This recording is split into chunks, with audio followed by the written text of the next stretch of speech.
नमस्ते दोस्तों, क्या आपने कभी ऐसा महसूस किया कि आपने दुकान से जो सामान खरीदा वो विज्ञापन में दिखाए गए सामान से बिल्कुल अलग था, या फिर आपने डिस्काउंट के लालच में कोई खरीदा लेकिन बाद में पता चला कि एमआरपी के साथ छेड़छाड़ की गई है। यानी मैं बात कर रहा हूँ, जब आप कोई भी सामान अपने नज़दीकी दुकान में जाते हैं, खरीदते हैं और खरीदने पर देखते हैं कि जहाँ पर एमआरपी यानी ज़्यादा जो मैक्सिमम रिटेल प्राइस है वो कहीं ना कहीं मिटा दिया गया है, या तो इस पर स्टिकर लगा दिया गया है और आपसे मनमाने दाम ले रहा है, या तो जो उन्होंने विज्ञापन यानी एडवर्टाइजमेंट में दिखाया, ऐड में दिखाया और आप उस पर विश्वास किए, लेकिन जब आपने सामान खरीदा तो वो ऐसा नहीं था। अगर हाँ, तो आप एक अनफेयर ट्रेड प्रैक्टिस यानी अनुचित व्यापार प्रथा का शिकार हुए हैं।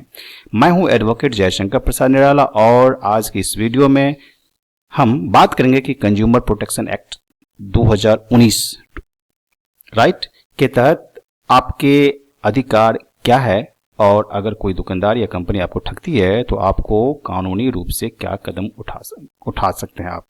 तो आपको क्या कदम उठाना है, कौन सा स्टेप लेना है, इसी के बारे में बात करूंगा।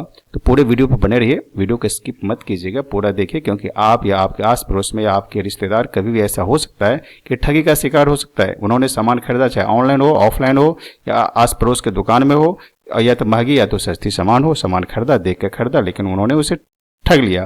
तो आप क्या क्या करेंगे। यह वीडियो बहुत ही शिक्षाप्रद होने वाला है, कानूनी आप जो है आप भी जागरूक बन सकते हैं।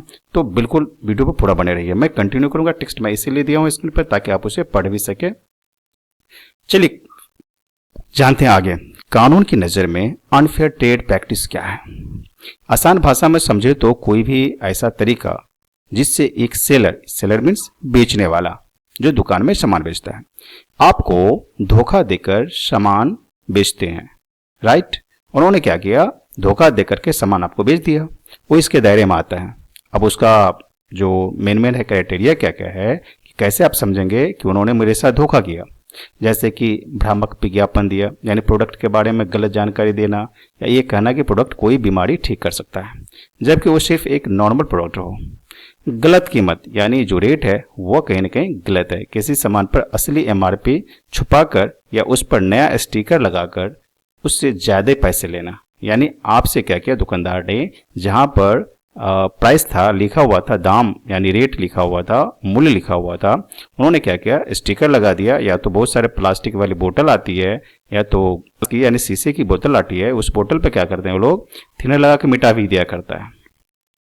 और दूसरी है एक्सपायर्ड सामान बेचना, यानी उसका सामान जो है एक्सपायर्ड हो चुका था, उपयोग करने लायक नहीं था, उसके बाद भी आपको बेच दिया। एक्सपायरी डेट निकल जाने के बाद भी उससे सेल पर लगाकर बेच दिया। नकली सामान यानी ब्रांडेड के नाम पर जो ब्रांडेड कंपनी है उस नाम को दिखाया और वो कहीं ना कहीं नकली सामान था, वो भी आपको दुकानदार ने बेच दिया। या फिर जमाखोरी, जानबूझकर सामान को छुपा लेना ताकि मार्केट में कमी हो, तो फिर आपको उसे ज्यादा दाम पर बेचना पड़ेगा या ज्यादा दाम पर आपको बेच देता है। तो यह हुआ कि अनफेयर ट्रेड प्रैक्टिस आप कैसे समझेंगे और किस तरह से आप उसके ट्रैप में आ जाते हैं, उस धोखाधड़ी में आप आ जाते हैं जो दुकानदार आपके साथ करता है। तो उम्मीद करता हूं कि यह टॉपिक आपके लिए बहुत ही महत्वपूर्ण हुआ होगा, बहुत ही अच्छा लगा होगा आपको। अब है कि आप एक आम नागरिक हैं, आपके घर में कोई रिश्तेदार में कोई रिलेटिव में ऐसा होते रहता है कि कोई ठगी का शिकार हो जाता है।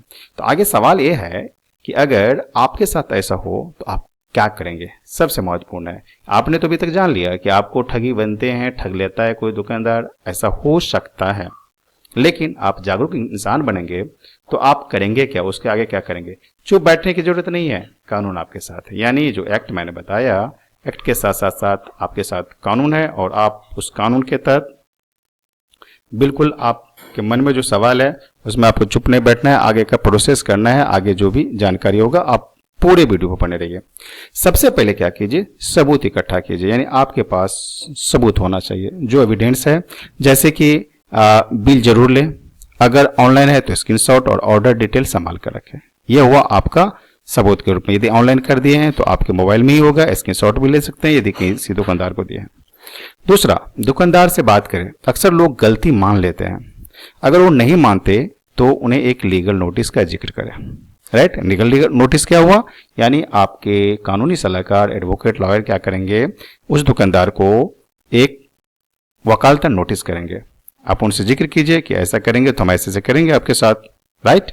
और तीसरी है, आप 1915 पर कॉल कर सकते हैं। यह जो है नेशनल कंज्यूमर हेल्पलाइन की वेबसाइट का नंबर, हेल्पलाइन है, नंबर है। और वेबसाइट पर भी जा सकते हैं। नेशनल कंज्यूमर हेल्पलाइन की एक वेबसाइट है, उस वेबसाइट पर भी जा सकते हैं, वहाँ भी आप शिकायत दर्ज कर सकते हैं। 1915 पर भी आप IVR बेस रहेगा, बाद में वो कॉल कनेक्ट भी होता है, तो आप वहाँ पर इंस्ट्रक्शन को फॉलो करते हुए वहाँ पर भी कंप्लेन कर सकते हैं। आपसे सब कुछ पूछा जाएगा, दुकानदार का नाम, दुकान का नाम, कहाँ पर हुआ, कौन सा प्रोडक्ट पर हुआ, ये सारा। इसीलिए सबसे पहले आप क्या कीजिए, अपने पास सबूत रखा कीजिए जब कभी भी कोई ऐसा आपके साथ करता है, कोई दुकानदार करता है तो।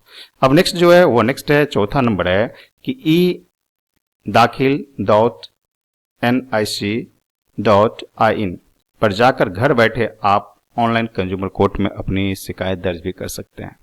तो यहाँ तक आपने समझा कि आप किस तरह से ट्रैप में आ जाते हैं, आप किस तरह से सबूत इकट्ठा करेंगे, और आपके पास क्या अधिकार है, और आपके पास किस तरह से धोखाधड़ी भी किया जाता है। इससे भी यदि आपने सामान खरीदा छोटा मोटा, तब तो आपने इस तरह से कर दिया, लेकिन यदि मामला उससे पेचीदा हो गया, राइट, और या तो मामला जटिल हो गया, तो अगर मामला बड़ा है तो आप अपने डिस्ट्रिक्ट के कंज्यूमर कोर्ट में वकील के जरिए केस फाइल कर सकते हैं। दोस्तों, जागरूक उपभोक्ता ही सशक्त उपभोक्ता होता है। और अगर आपको ये जानकारी उपयोगी लगी तो इस वीडियो को अपने दोस्तों और परिवारों के साथ शेयर करें, ताकि कोई और ठगी का शिकार न हो। अगर आपके पास कोई लीगल सवाल है तो नीचे कमेंट बॉक्स में जरूर पूछें। कानूनी से जुड़ी ऐसी सरल और सटीक जानकारी के लिए मेरे चैनल को सब्सक्राइब करना ना भूलें। मैं हूं एडवोकेट जयशंकर प्रसाद निराला। मिलते हैं अगले वीडियो में। धन्यवाद।